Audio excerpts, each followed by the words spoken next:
I've noticed that a lot of people, they'll get a lead. The first thing they do is they try to talk themselves out of calling that lead. It's like the very first thing. I don't know. I mean, is it that good? Is it? Don't be so stubborn that you don't even call a lead. I don't care what the notes say. Call the freaking lead. Spend 2 to 5 minutes with them, right? Stop judging a lead by how distressed you think they are. So someone doesn't need to be in financial destitute for them to give you a deal. So stop thinking like that. I'll give you right now my 6 hottest markets in America real quick.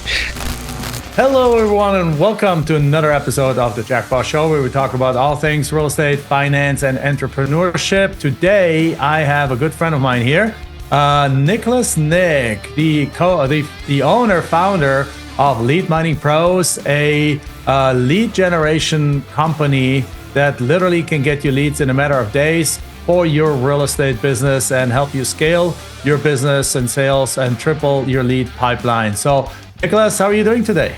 I'm doing great, Jack. How about yourself?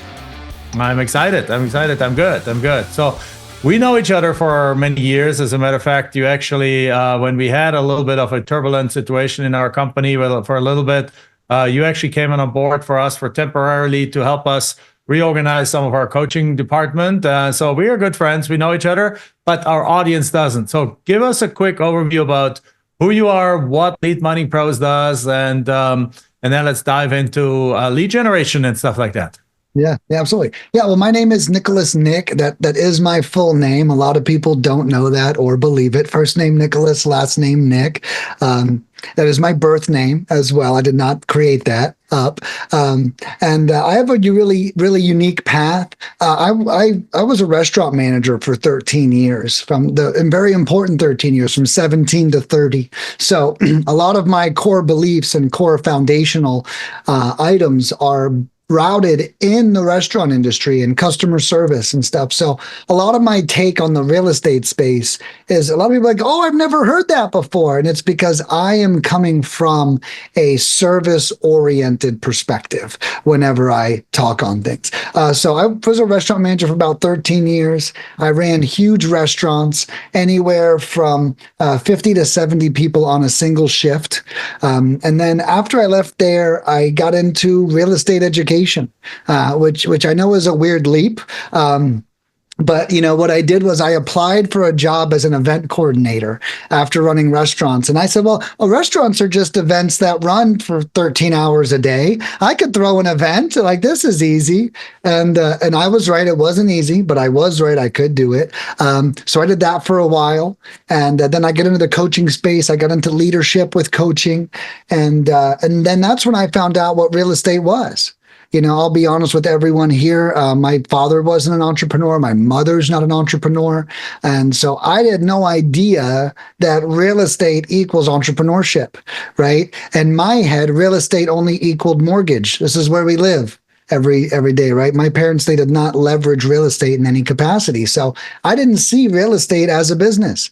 And being with these coaching companies, and I realized that this is actually a path to entrepreneurship, and a pretty damn good one.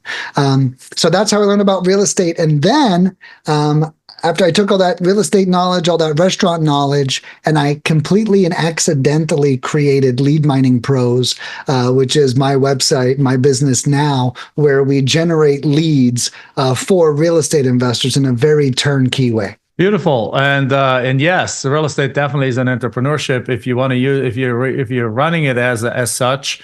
I mean, it is a business no matter what. Anyone who has even a single rental house knows that there's expenses, there's income, there's write-offs, there's decisions. So it's a mini business, and as you expand it more, it becomes a pretty serious business. So very good. Yes, when I heard first your name, Nicholas Nick, it was like, really? But yeah, that's your name. So that's really cool. And I also love that you come from the real estate, from the hospitality space. I mean, one of my favorite books in the world right now, if none of you have read it, is called Unreasonable Hospitality. And it's basically the story of it's one of the best business books I have read, period. And it's by Guidara is the last name, Will Guidara, who was the manager of 11 Madison Avenue, which a bunch of years ago, or 5, 10 years ago, was voted best restaurant in the world. Wow. In the world. And so, he portrays his journey and how they made that from a middle of the road New York City restaurant into the best restaurant in the world, and how they basically adjusted and did micro adjustments to their business.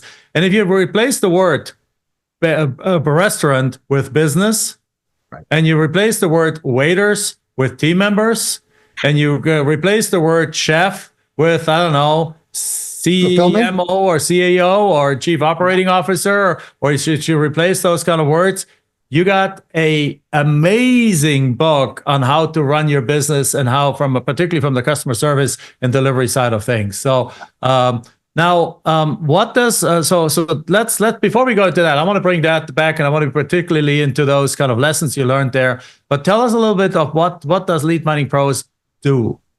Yeah, absolutely. So I really sought to create something very unique because I learned so much customer service from my restaurant career. I wanted to bring that into whatever I do, right? No matter what I do, there's going to be a lot of service around it. So we're a turnkey white glove system. Now, turnkey, what does that mean?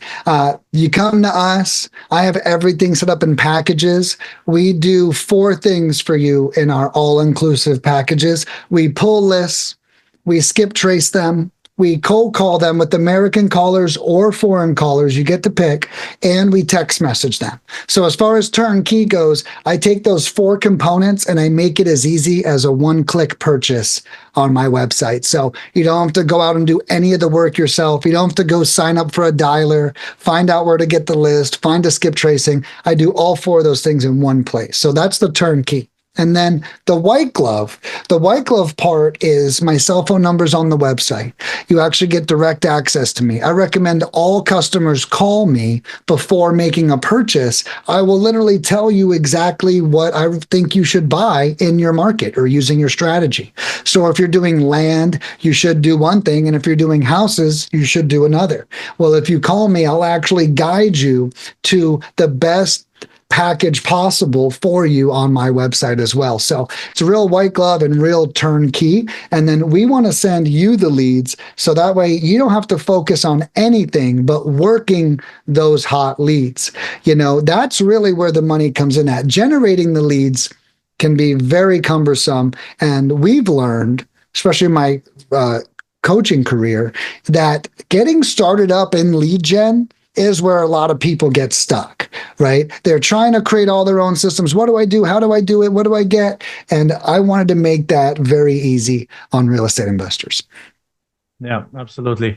I love that. So, because knowing from personal experience, being a coach, what people struggle with is not understanding the system. And I mean, if information would be all people need, then and nobody coaching would be unnecessary, because information in the age of AI and ChatGPT and all this different other GPTs out there is absolutely, it's lost its value. The value of information has gone down to 0. But what's not gone down to 0 is actually the white glove service. As a matter of fact, that I think is going to be the most important thing you can do in a world of ever increasing automation. Because I was just at a conference, it was about AI, futurism, high-tech medical kind of things, robotics. I mean, I was like the stupid guy in the room trying to understand what's going on. But but then I looked around, and one company went up on stage and talked about, it was one of the sponsors, and they talked about who here understands they need AI in their business. Who here understand that they need XYZ systems in their business? Every hand went up. And then here, who knows how to do it in their own business? And all hands went back down. Right? And these are people, some of these people are worth hundreds of millions of dollars in that room. That was a high-powered room. Those are people that can hire anyone they want to. Money is not an object, not a subject. There's not an obstacle. And at the same time, we're still not even knowing who to hire, what to do, what to think. So if you can offer a service where you can where people know which dialer to use. Well, you use the dialer, where they basically say like, Nicholas, I want leads. And then they call you and you say like, well, what kind of leads? And walk me through that conversation. Because if you provide the leads to them, I would say to our audience, like we do land flipping, we do cold calling, texting, and direct mail. Like direct mail, everyone can kind of select their own areas and use a mailing house and send it out. But cold calling, I've never done a cold call, and I pledge to never do a cold call in my life. But we do cold calling as a company. Right. So how do we do cold calling as a company? By hiring companies like you.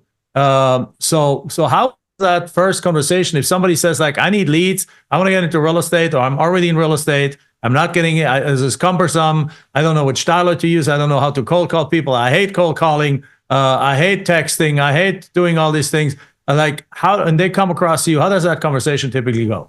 Yeah. So first of all, they're normally, I literally have people say on the phone to me, it's like I've been looking for you my whole life. Like it's like the cutest thing because to your exact point, they're overwhelmed. There's a lot of softwares out there, right? For you to use, employees to hire. How do you hire them? All this stuff, right? So they find me and they see our 500 plus reviews online and they're like, man, this is amazing. So they call me and they go, and I ask a couple of questions. One is, are you doing land or houses? Right? Because that's going to change my answer on how I guide you. The next one is, what market are you in? Okay. And I use that market to help set expectations, right? Or guide them to a different market. So let's just say someone's like, I'm doing land and let's pick a saturated market. Well, I'm doing it in Dallas.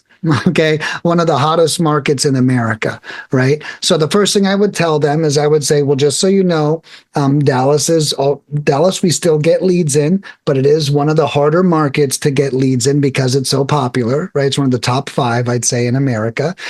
So I'd first recommend, I'd recommend going 30 to 60 miles out of Dallas, right? Like let's go ahead and abandon the Dallas mainframe and go out around it. Something we teach anyway, yeah.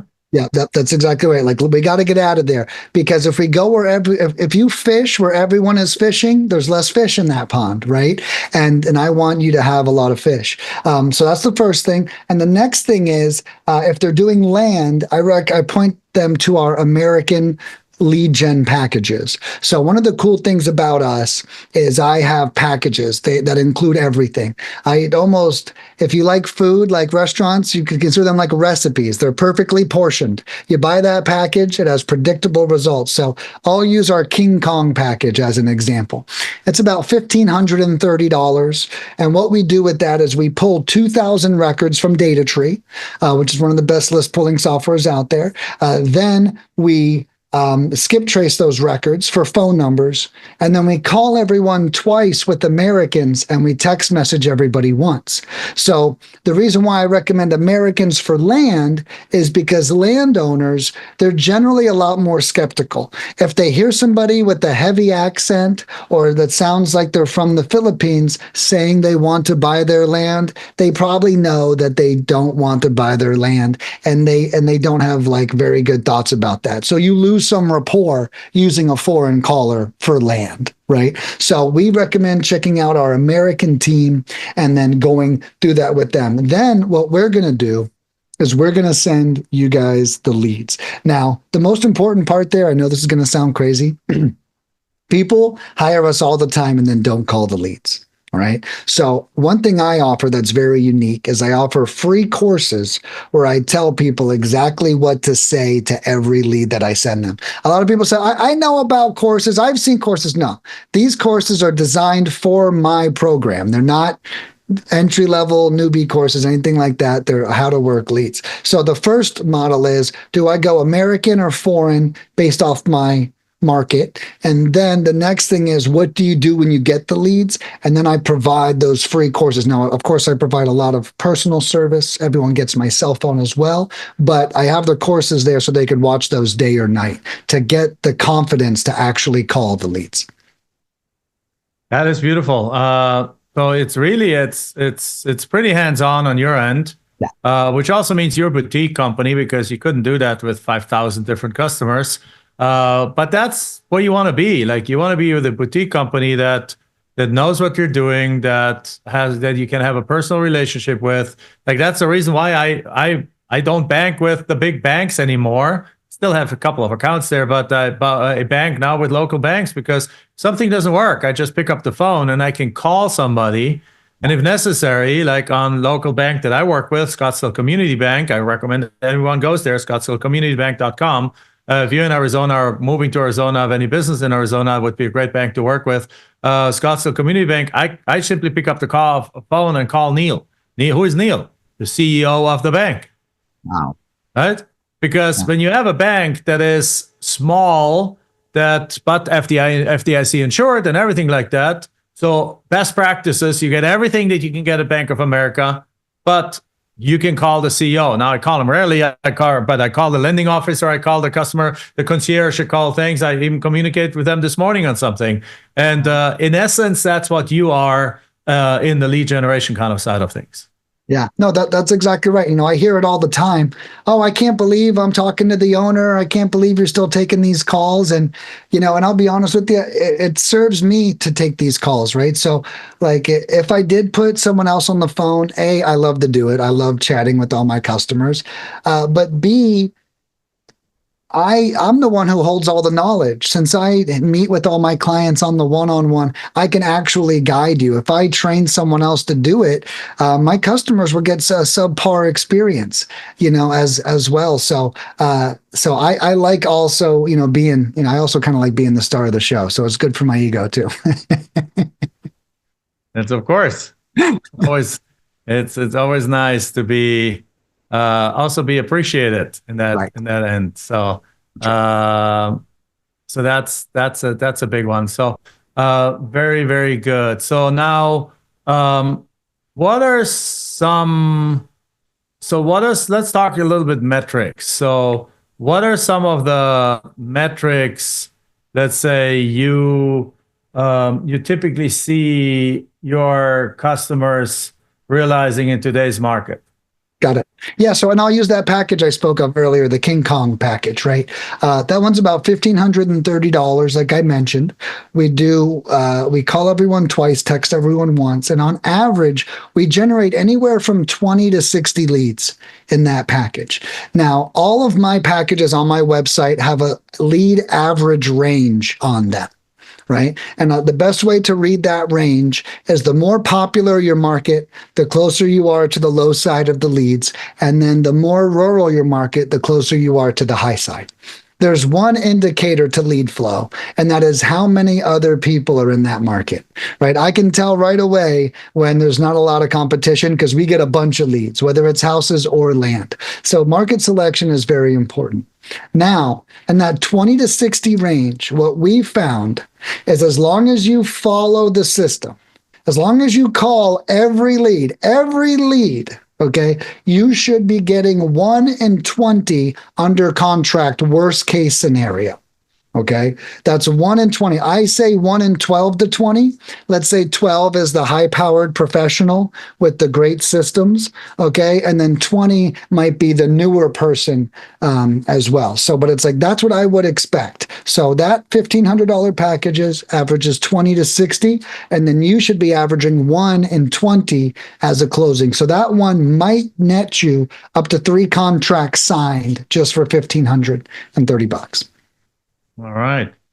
So this is now we're getting into the metrics of real estate. The thing is, real estate, if done right, is not a game of luck. It's not a game of chance. It's not a game of let's see, throw some stuff at the wall and see what sticks.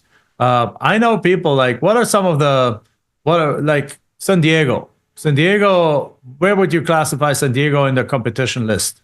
Oh God, yeah. So I'll give you right now my 6 hottest markets in America, real quick, and San Diego's in there. Okay, just so you know. So, Miami, Orlando, Atlanta, Houston, Dallas, Phoenix, Southern California.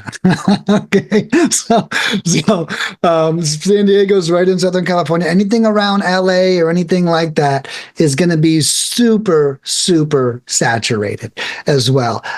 Now, it's still possible. The good news is just because something's saturated doesn't mean it's off the tables. If the more saturated it is, the more I recommend foreign cold calls over the American. So I still have that solution. But one thing I do that's different Oh, is I will. What's that? Why foreign in that case? Why? Because our foreign callers are almost 3 times cheaper. And in those saturated markets, it's more about volumes than Americans. Okay. So Okay. since they're 3 times cheaper, your dollar almost goes 3 times further for the same investment. And in those more saturated markets, that matters more than the American. So it would be, to correlate it to people doing direct mail, it'd be like sending a super expensive mail piece to a market where it may not matter that much to send that expensive mail piece, right? Because you're going to need more of that budget for more volume than flashy. And think of like the Americans as flashy, but flashy only matters when they're not being pounded 10 times a day by other people calling, if that makes sense. If there's 9 other calls coming in and you're the 10th one, they might not even notice that we are American because they're just so busy getting calls. But if they're barely getting calls and it's American, they're going to go, oh, who is this again? Because we're going to be so professional. So the Americans, I recommend in the slower markets, and the foreign callers, the busier ones.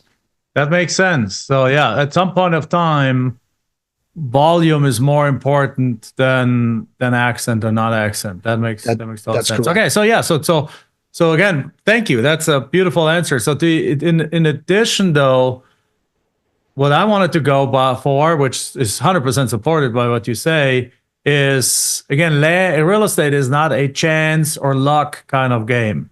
It's a game where you really need to understand business and you need to understand numbers. For example, you gave me the perfect answer here, because let's look at Phoenix, let's look at San Diego, let's look at some of these places. So San Diego, Southern California, one of the hottest markets in the United States. Happen to be friends with a guy that dominates San Diego in the house flipping, land to something, but land development space, building space. He does something like 300 house deals in San Diego. Wow. Per year. So how in the world do you do that? Right. By being a master of your numbers, by knowing what is your window, what is your what is your response rates going to be, how many leads do you need to generate in order to get a deal, by managing all those different things. So I'll get him. I get him on the podcast in the near future, but so we can talk about some of these things and how in the world he can be successful in such a cutthroat market. But the reality is he is. And he's a super nice guy, and he has a team of 40 people working for him down there. But he's an execution machine from a point of view that really runs his business by the numbers. Now, I'm not saying anyone needs to become Phil and then run San Diego like run your market like that. But if you want to get into real estate, one of the things you want to do is you want to work with coaching companies or companies like yours on the lead generation side that actually give you metrics and that actually allow you to live up to those metrics, and then so you can forecast what happens. Because if you invest $1,500 and you're in the right market and you're with the right company, you can reasonably count on that turning into 2-3 deals. Right. And if you do it the right way, and if you know what each deal is worth it, then that turns into perhaps a $30,000, $50,000 profit. So now it becomes a clear calculation. 1,500 in, 30 out, that's a good deal. Right. That's right. And then you just do that, and then you scale that. And then, of course, as you scale it, other costs come in. You have additional team members, and so your overhead goes up. You can't just look at the marketing costs and so on. But that is beautiful that you guys provide that and even have those ranges. Yeah, we know it is important for us to know our numbers. And then to your point, it's my client's job to then work the numbers, right? So we know that you got 8, 15 leads, whatever the case might be. And like I mentioned, you'd be surprised how many people don't call them. I've noticed that a lot of people, they'll get a lead, and what they do first is the first thing they do is they try to talk themselves out of calling that lead. It's like the very first thing. I don't know. I mean, is it that good? Is it? I don't know. So that's why a lot of my guidance comes in, because I have a couple of rules, right? So my first rule is every lead is worth 2 to 5 minutes of your time. Right? Don't be so stubborn that you don't even call a lead. All right. I don't care what the notes say. That's my other rule. I don't care what the notes say. Call the freaking lead. Spend 2 to 5 minutes with them, right? You're never going to know. Another advice I give everybody is stop judging a lead by how distressed you think they are. Okay. And start judging the lead by how easy they are to talk to. A lot of people get this wrong, and I especially recommend this with land investors, right? Because they might not be distressed at all, right? Or at least not obvious, but they still don't want the piece of land anymore. You still could build a friendship and get to know them. So instead of worrying about, oh well, nobody has cancer, no one has massive debt, instead of like wishing they had something horribly wrong with them, why not just say, well, hey, this person's really easy to talk to. And since they're so easy to talk to, if there is anything going on, I'm going to find out about it, because that's what's important. What's important is that you create a strong enough relationship with the seller that they actually tell you what's wrong. And just to add to that briefly, I say this all the time. I'm a millionaire and I have 3 properties right now that I would sell at a discount. Okay. So someone doesn't need to be in financial destitute for them to give you a deal. So stop thinking like that. Okay. And my problems aren't the same problems someone has with money. I have stress problems. I don't have money problems. I have stress problems. So if you call me asking me about money problems, you're going to get shot down. But if you call me asking about what's stressing me out, I'm going to give you a much better answer. So when you're dealing with these leads, don't focus on if there's a glaring issue. There might not be a glaring issue, but it still means that they could sell you the property. Yeah. That is so true words have never been spoken. Like, because again, even wealthy people. I mean, look at Sir Richard Branson. He bought his island. To my knowledge, if I remember it right, he bought Necker Island, which is now world famous island, worth, I don't know, 200 million dollars or something like that. He bought that thing for something like $280,000 from a wealthy person that was $280,000 short of being able to do another investment that was important to him. So it wasn't that the guy was distressed. The guy was just needed an extra 300 grand or close to 300 grand to make an important investment that I believe worked out for him too. That made him like whatever, $30 million. I don't know the answer to that, but it made that guy a bunch of money. And so with that bunch of money, who knows, he went back and perhaps bought the island next door for $5 million, but he would have not made the $5 million had he not had the $300,000 to get into that investment in the first place.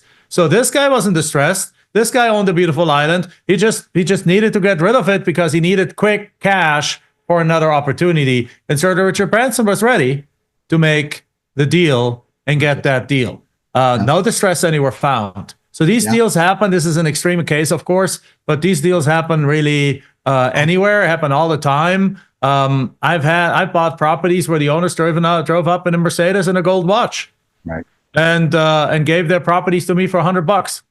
Yeah, and that's the other part that people don't realize. People with money have it to lose, right? In my opinion, Jack, it's the opposite. So let's say, let's use an extreme example: a pre-foreclosure on a house.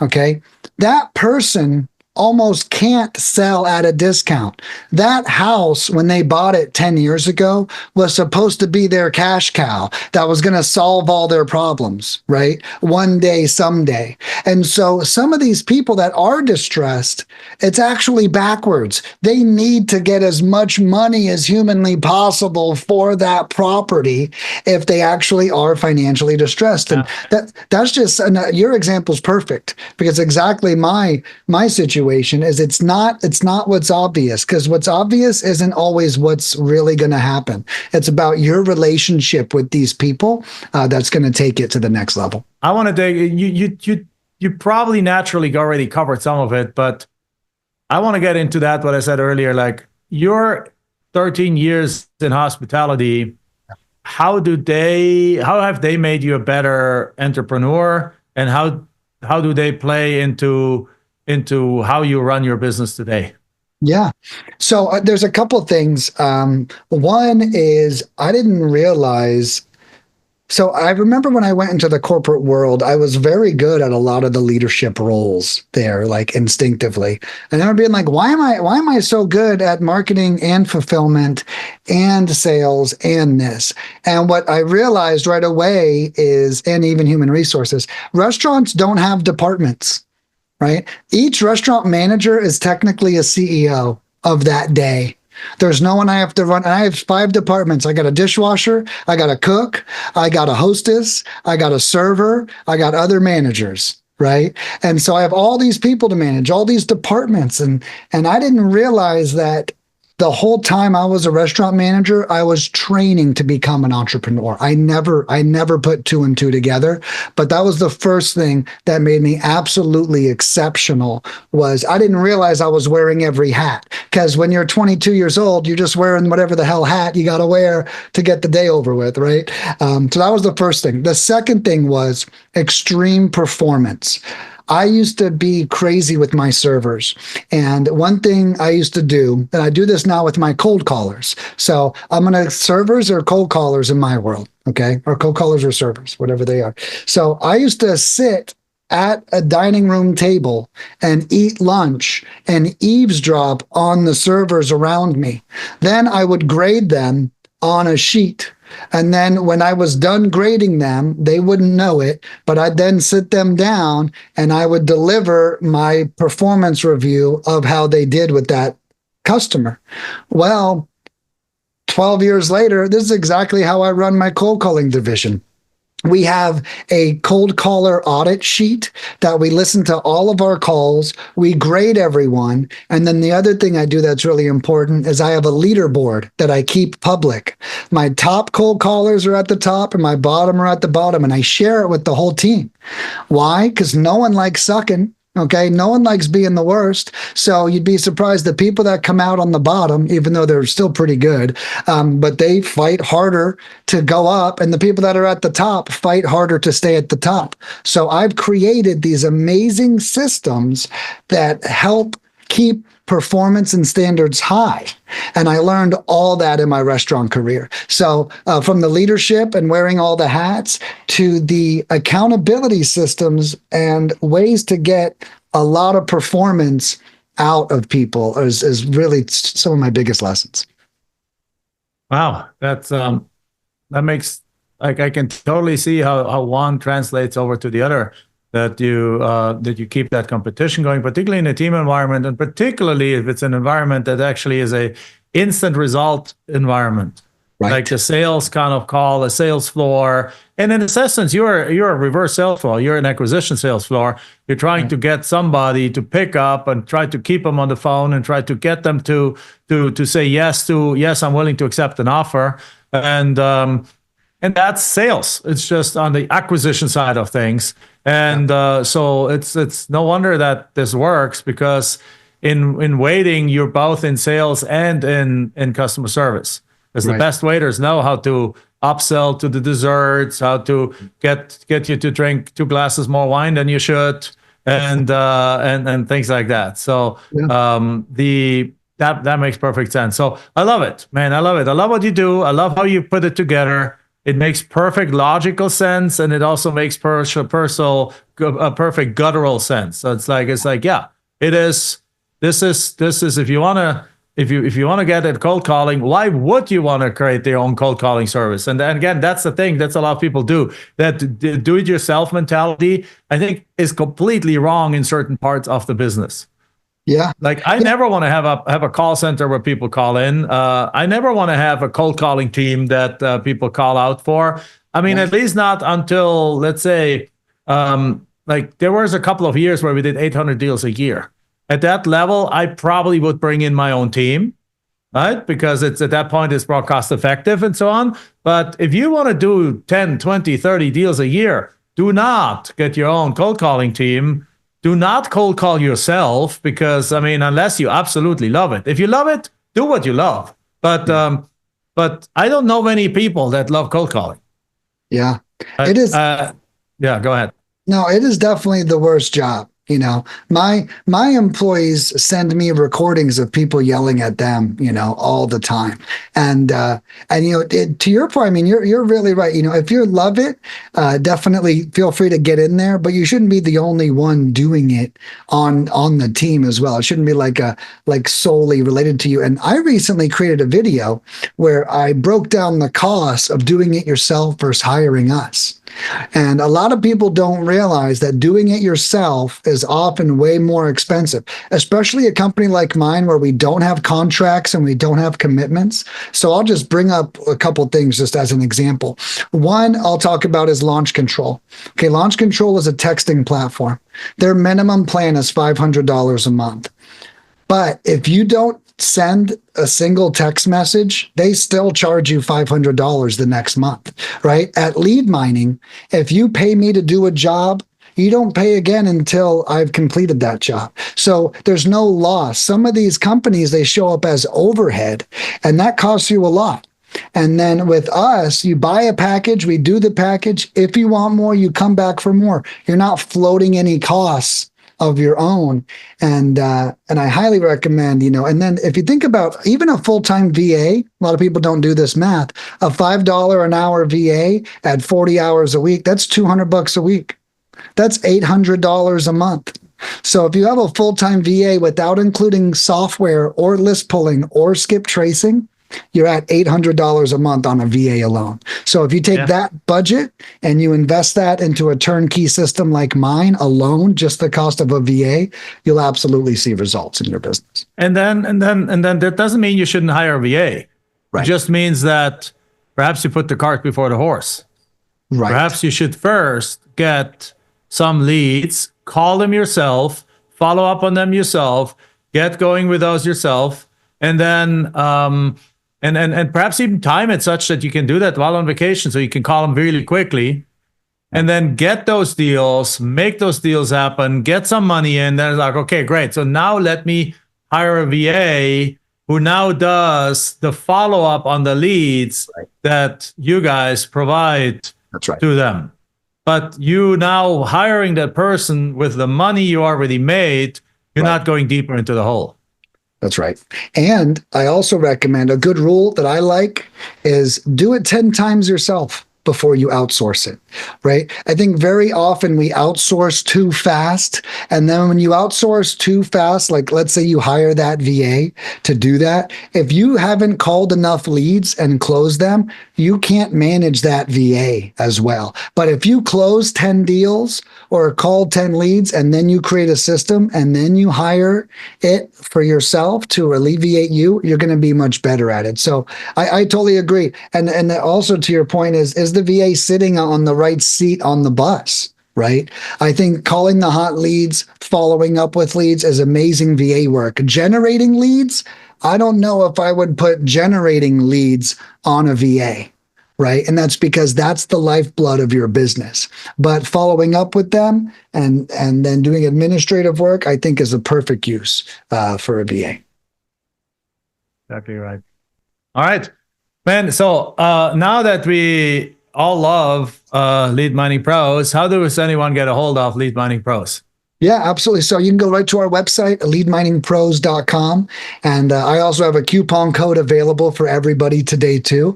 Anyone who is interested, you can use coupon code LPG at the checkout screen. And what that will do is that will take $1 off your order, and then we will add 10% more to your order. And also good news is that coupon code is reusable for life. So write it down. You use it on all your purchases moving forward, LPG. But also on the website, most importantly, is my cell phone number. I encourage anyone just to call me directly right on there. And what I like to tell people is, even if you're not a customer or you don't plan on being a customer, if you just want to meet me and pick my brain and chat about your market or what strategies work the best, just give me a call. I had a customer call me up once and he goes, "Oh, I'm not ready to buy. I shouldn't have booked. I'm sorry." What are you talking about? Like, I love that we just meet. So don't feel obligated. It's not a sales call. It's just us meeting. It's just us having a strategy session. Wonderful. That's great. So guys, go there, check it out. And we also are obviously going to put the links into our show notes. And with that said, that's really pretty much a wrap. Is there any last words you want to let have our audience know? You want them to know? Yeah. So one thing I would just share is it's the best tip I give all my clients. And one thing I tell everybody, no matter where you get your leads, whether it's from me or from somebody else, one thing I want you to try not to do is have negative talk about those leads. I see that people get a lead all the time, and I brought it up earlier, and the first thing they do is try to talk themselves out of having to call it. I know calling that lead is an uncomfortable situation, and if you're not used to it, your brain is going to try to make you come up with excuses why you shouldn't call them. Trust me, call every lead. And if you catch yourself being negative about the lead, stop yourself immediately. Don't be negative. Get excited. Hey, this could be a big deal. Hey, I could make $20,000. Tell yourself all the good things that could happen. Don't tell yourself all the bad things that will happen. That's the one piece of ninja advice I want to leave everybody with. I would agree with that. Yeah. It's so easy to talk yourself out of it, particularly if fear starts kicking in. And the worst thing you can do when fear starts kicking in is give in to that fear. And by you negative talking about the leads, and really what that means is like, oh, why do I call? I mean, they probably don't want to accept anyway. Guys, the lead was generated by Lead Mining Pros, and the person said they want an offer. Give them that freaking offer. Give them an offer, right. Or at least call them back. Like, yeah. And again, perhaps we open it back up for another 2 seconds, but that's actually something I love about cold calling. Cold calling is like direct mail, only with more instant results. Right? Because there's a different one. There's a third thing, and that is texting. Yeah. Everyone texts the same people all the time, or basically not even texting. Like, what I like about it is that these properties are not on the market. The moment a property is on the market, everyone, these properties are not necessarily distressed, particularly if you're focusing on land. These properties, nobody knows they're for sale. You just happen to have gone into an area, selected some leads. Nobody knows you're reaching out to them, but you are reaching out to them. Right. So it's not like you're fighting unlimited competition in there, because there's a third and a fourth, particularly a fourth way that you can also generate leads. And that fourth way to generate lead is by pay-per-click advertising. So you can actually go on Google and basically tell Google to say, like, when somebody types in, how do I sell my land? Because they own land and they don't want it anymore and they want to figure out how to sell it. Your ad can come up and say, like, sell me your land, fill out this form. The downside of this pay-per-click advertising thing, it works. It works. It's like several of our coaches, that's how they get lots and lots of leads. But it works. But the downside of that is that you got to respond to them in a matter of like 2 minutes. 2 minutes, because the issue is that when they type in, I want to sell my land, 15 ads come up from other people that want to buy their land. Right. And they're going to go, let me put the information here. Let me put it here. Let me put it here. Let me put it here. Let me put it here. So essentially, they just told 5 to 10 companies to call them, and whoever calls them first probably gets the deal. Yeah. That is not the case in cold calling, at least not in cold calling for land necessarily. Right. And in cold calling, when you follow you go a little bit outside of the city where there's not everyone is operating in. Nobody knows you're calling them. Nobody knows you're contacting them. Most properties are not on the market. So it's very possible that you're the only one calling them for weeks. I love that. And again, so it's similar to direct mail, but it's a much faster response rate. So therefore, if you want to test out an area quickly, you can send out 1,500 letters or 2,000 letters costing you $1,500. And then over the next 2-3 weeks, you're going to get some responses. Then you do analysis, then you send them some offers. Or you can go work with Nicholas Nick and get one of their packages, and boom, within a few days afterwards, you know what came from it. Is that a good area to go after? Yes or no? Right. And what do I get from it? And then you have deals to work with right away. So speed is a big, big factor in cold calling. That's why we like it. But again, I never going to do a for cold call. I work with companies like Nick's. As a matter of fact, we work with you. So with that said, thank you very much for being on the show. Everyone, as always, take the 2 seconds, go into iTunes, give us a 5-star review, or if you can do it on other platforms too, provide that feedback to us. We'd love to get your positive feedback. We'd love to get a 5-star review. Share it with your friends. Subscribe to it. Like the majority of people listening to our podcast, I actually not subscribe to it. Can you believe that? Make sure you click on that subscription button so you can hear and get notifications when the next episode comes out. So with that said, thank you, Nick, or Nicholas, and you guys. Thank you very much for being here. That's a wrap. See you in the next show. Bye-bye. See you, brother.